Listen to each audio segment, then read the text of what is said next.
Hello dear friends and subscribers, welcome to the Cricket Happening Show.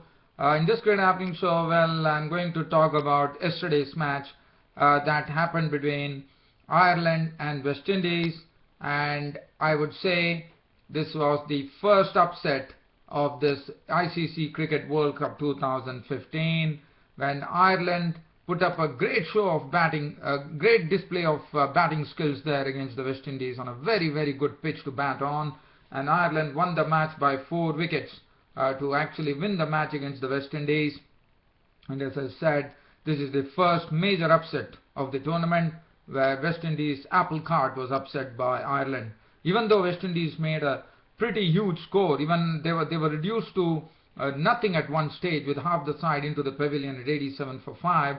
But thanks to Darren Sammy and Simmons, the score really went on at a good clip, and West Indies really has to be commendable because 87 for 5, almost at the halfway mark, because 23.3 overs were bowled, and things were looking pretty bleak for the West Indies, and out came Sammy and Simmons and combined beautifully to take the score on to 304 for 7, and at that time one felt that it was a real challenging total and West Indies would probably be able to stretch Ireland, but Ireland definitely pacing themselves beautifully and finally getting on to victory, and one it has to be commended, and that's the reason I'm saying that this is the first major upset of the ICC Cricket World Cup 2015 where Ireland defeated the West Indies.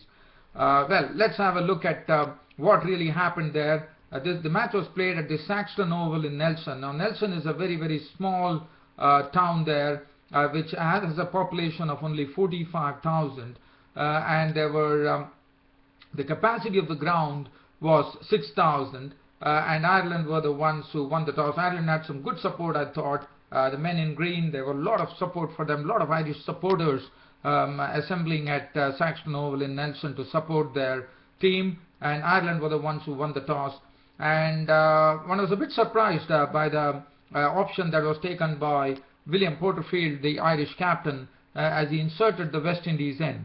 So West Indies started off with Dwayne Smith and Chris Gayle, and the bowling was pretty good from John Mooney and Sorensen early on. They were keeping the ball up to the bat, and they were bowling in the right areas.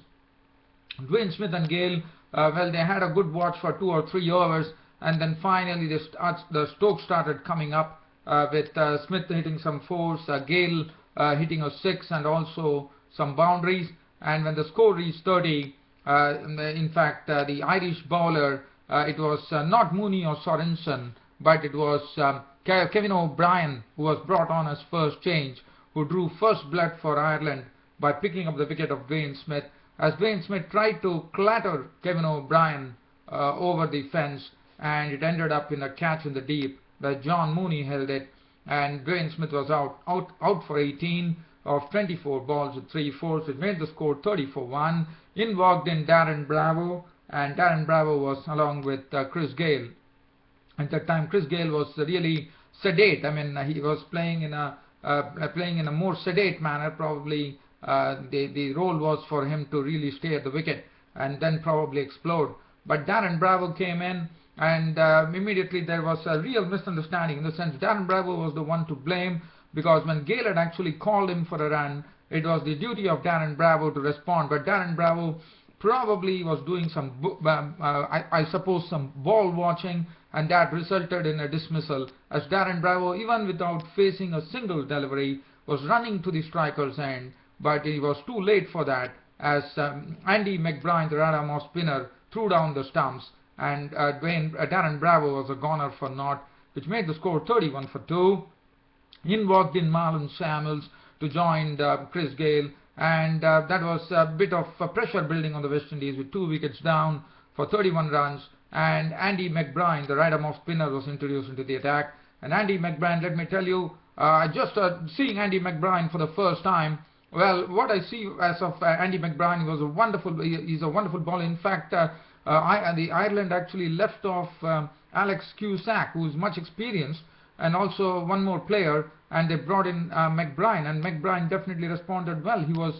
he's a very short guy. I think he's pretty young and he's also very short. So basically you won't find Andy McBride, the arm off spinner, normally giving much air. So definitely negating the possibility for the batsman to actually go and smack him for some big ones, because basically when you're short you are actually bowling the bowling that you do is basically you're bowling it flat on the surface.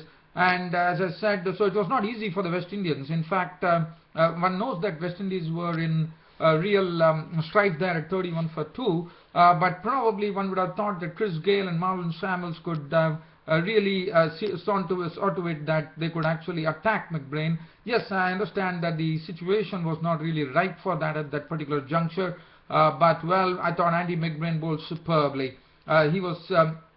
He's really giving the ball a good tweak. He was turning the ball too, and he was not allowing any liberties for both the batsmen, Gayle and Samuels. And well, while talking, I mean, in fact, Samuels hit 1-4 and 1-6, and the score reached 78. And Chris Gayle, who was really trying to study the situation very well, not take any risks and play not in like a Gayle-like manner, not really trying to hit the leather of the ball, but Gayle was a victim as George Dockrell, the other spinner, was introduced into the attack. And I thought Andy McBride was the one who was actually increasing the pressure on the West Indians by bowling pretty tightly. George Dockrell came in, and George Dockrell was very impressive. And as you know, he's the best spinner in Ireland, and he was the one who picked up the most important wicket of Chris Gayle when Chris Gayle was gone, caught by Kevin O'Brien of the bowling of Dockrell, as he was caught in the slips, I suppose, Kevin O'Brien taking his catch, and he was gone for 36 of 65 balls with 3 fours and 1 6. The score read 78 for 3, and at the same score Samuels left as Dockrell went on to pick up 2 wickets pretty quickly. As first he took the wicket of Marlon Samuels by having him LBW with a ball that which spun in, and he was gone out for 21 of 41 balls, 1-4 and 1-6. And Dinesh Ramadan was an early victim too, as Dockrell foxed Dinesh Ramadan into the stroke, and he was gone LBW ball Dockrell for 1. And that time Dockrell was looking pretty serious there, with the West Indies innings really I would say slipping down further at 87 for 5. In 23.3 overs. So the run rate was not good, and the wickets were falling, and it was looking a very hazy picture for the West Indies, as they had 2 new batsmen at the crease, Lendl Simmons and Darren Sammy. Well, from then on, Andy McBride completed his quota. He was doing pretty well. In fact, he completed his quota, bowling 10 overs, 1 maiden, none for 26. Splendid bowling figures for for Andy McBride, the off spinner. And I think he's a good prospect. As I said, he's very short. He doesn't give the ball much air, because normally an off spinner, as you know, when an off spinner, if he's tall, you normally tend to actually give ball much air because it is coming from a great height. But in this case of Andy McBride, I think he has an inherent advantage as far as one-day internationals are concerned, because he's pretty short, and what happens is that predominantly you will be bowling flat deliveries. So he has that inherent advantage, and that really helped him, because what happened was that he was not the West Indians were not really able to really hit him out of the attack, and they really had to be watchful with Andy McBride, run-arm spinner. Well, so just talking about this, as I said, Lendl Simmons and Darren Sammy were the 2 new batsmen at the crease at that particular time, and slowly Lendl Simmons was slowly trying to get the singles, Darren Sammy, and there was a real repair job to be done, if at all West Indies had to, because it looked like it's going to be a sort of a cakewalk for Ireland at that particular time when the score read 87 for 5. But I would say Lendl Simmons and Darren Sammy had other ideas. They really nurtured the innings very well initially, and then when the time came, they started also playing some very good strokes. They started settling down, and then we saw some beautiful strokes coming in from Lendl Simmons. Lendl Simmons was actually carving the ball superbly, and Darren Sammy, as you know, he has his own way of actually playing strokes, and when he plays it, uses his wrists a lot, and he also likes to smack a few into the crowd, and that's what he was precisely doing. Lendl Simmons was also giving him company, but at that particular time, Darren Sammy was the one who was racing towards, and the partnership suddenly started growing in proportion, and the Ireland, I'm sure the Irish would have been a bit shocked at what they were seeing, as there was a really big partnership which started building up, and that was pretty essential, and that came in the form of Darren Sammy and Lendl Simmons, who slowly were really getting more and more confidence as the time went by, and then there were strokes beginning to flow right, left and center from both Sammy and Simmons, and in doing so they had really taken West Indies not only to safety, but they had also put up a very good partnership of 169 runs, 163 runs for the sixth wicket, and it was really frustrating the Irishmen, and in doing so, finally Darren Sammy was dismissed as John Mooney came into the attack. He picked up Darren Sammy for 89 of 67 balls with 9 fours and 4 sixes. And another important statistic here, dear friends and subscribers, was that as you know, Darren Sammy came in at number 7, and in World Cups Darren Sammy now holds the record for the highest score by a number 7 batsman in the World Cups, as he scored 89 of 67 deliveries, 9 fours and 4 sixes. It was Lendl Simmons was still there at the crease, and Lendl Simmons then started playing. Once Sammy left, he knew that the onus was on him. He got company from Andre Russell at the other end, and Lendl Simmons also reached a well-deserved century as he carved 102 of 84 balls with 9 fours and 5 sixes, and finally he was a victim in the final over to Sorensen for 102. Russell remained not out on 27 of 13 balls with 3 fours and 1 6. Jason Holder, the captain, was not out on naught, and West Indies, from a situation where they were absolutely gone, one could say, at 87 for 5, they recovered to a very good total on this very good batting pitch of 304 for 7, and it was a mighty total, one could say. John Mooney, 7 overs, 1 maiden, 1 for 59. Sorensen, 8 overs, 1 for 64 was costly. Andy McBrain, according to me, really stood out with his right arm off spin, 10 overs, 1 maiden, 1 for 26. Even though he didn't get the wickets, he throttled the West Indian batting order, one could say.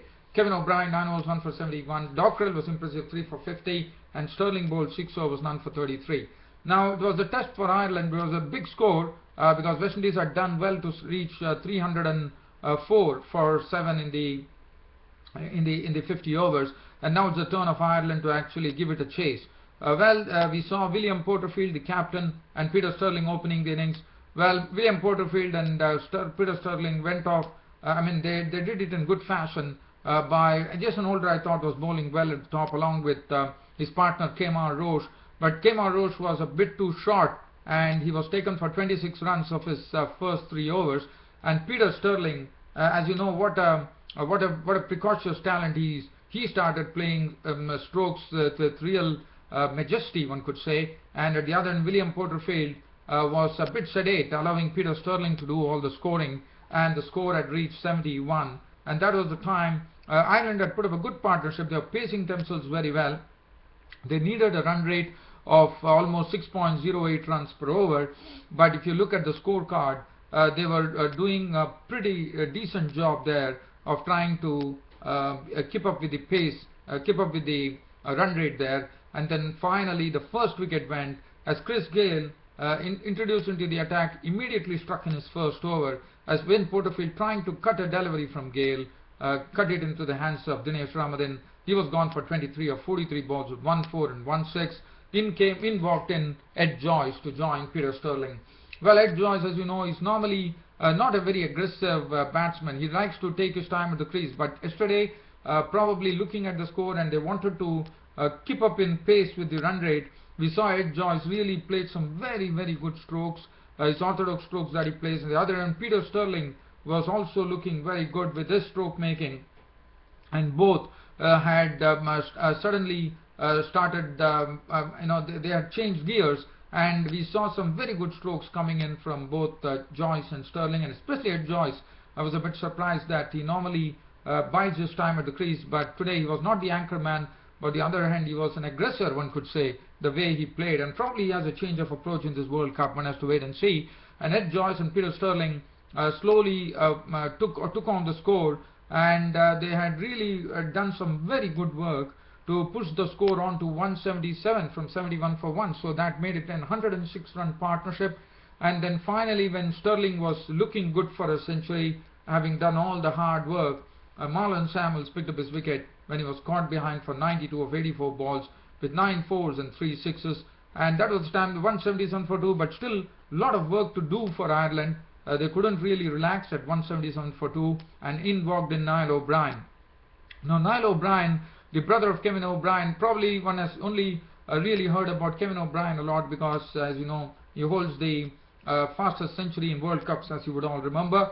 But Niall O'Brien, let me tell you, he has always been a player who has been able to nurdle the runs. Not only that, he can also play some beautiful strokes, and he has some real power, and he has some good timing to boot. And he joined Ed Joyce, and then again there was another partnership which was built. So this was the real story of this Ireland innings. They had partnerships, solid partnerships every time someone came to the crease, and that was pretty important. From 177 for 2, now there was a 96-run partnership that started.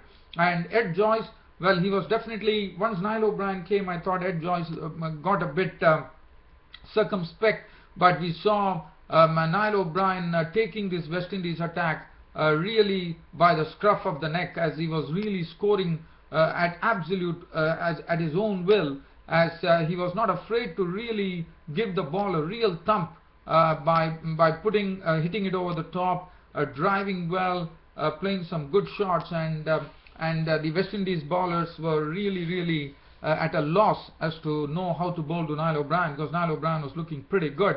And in doing so, this partnership, as I said, had almost taken Ireland I wouldn't say victory, but almost taken Ireland to a very good situation. In fact, their score had gone down to 285, and that was the time Ed Joyce was the second person to miss the century for the Irishman, as Jerome Taylor picked up his wicket. Caught Bravo bowled Taylor for 84 of 67 balls, 10 fours and 2 sixes, and it was a change of approach from Ed Joyce. And if this is the approach that Ed Joyce is going to show in this World Cup, I think Ireland team are going to look pretty terrific here, because he can also play the waiting game at times.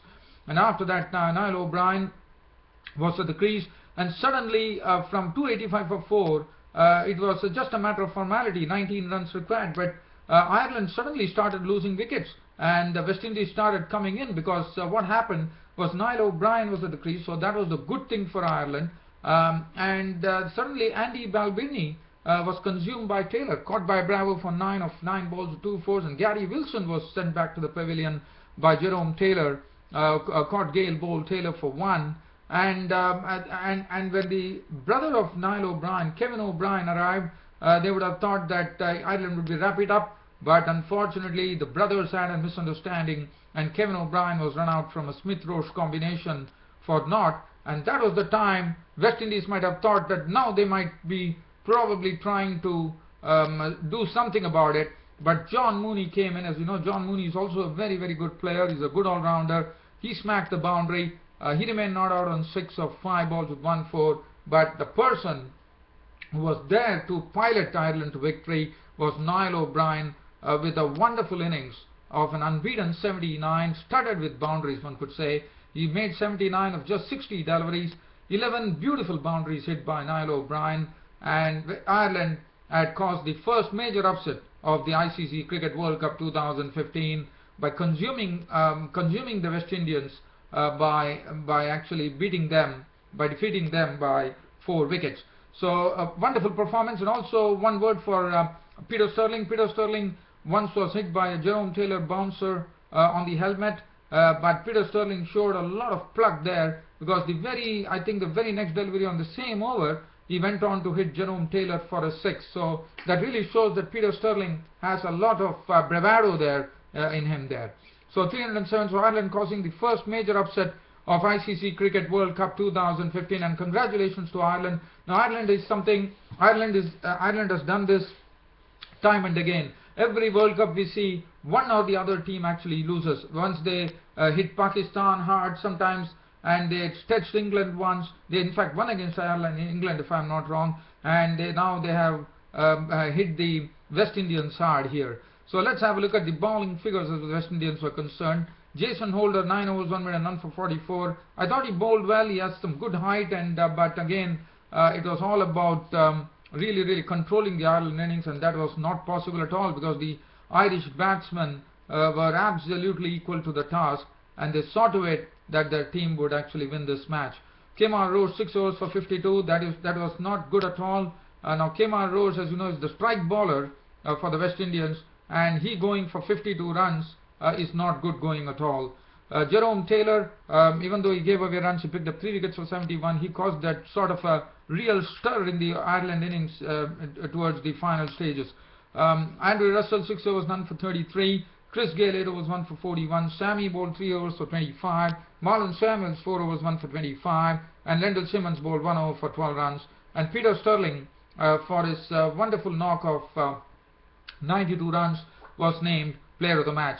Thus the match ended, and one thing I can say, the West Indians have to really work hard because they are already crippled, as we know, without Pollard, Dwayne Bravo and Sunil Narine, and over and above that now they have lost this match against Ireland, and one is just imagining when Ireland has defeated West Indies, what is going to be their state when they are going to play much stronger opposition teams.